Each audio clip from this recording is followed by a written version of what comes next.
Dr. Keith Ablow. You know, I have a message for you.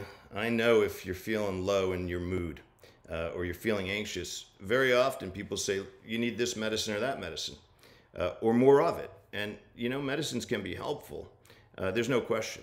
But it can be profoundly helpful to feel as though you're in possession of your own story.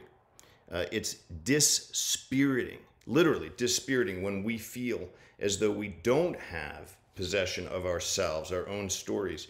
And so many of us lived through things, traumas, disappointments, losses that we kind of buried. And they're in the early chapters of our life stories. Because we don't have access to them, because we may have developed patterns based on them without even knowing, we can run into times where we don't feel as though our hands are on the controls of our own lives. And that can lead to anxiety and despondency.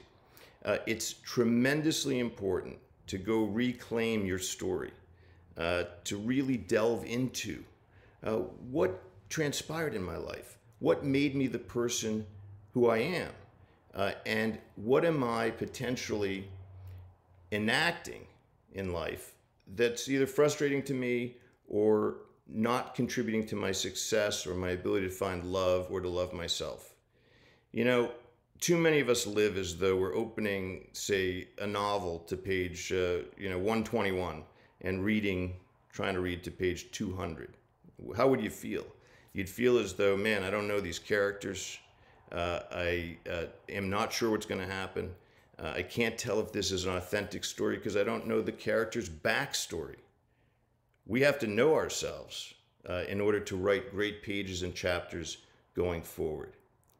So it's not always a question of medicine, although very often those can be helpful.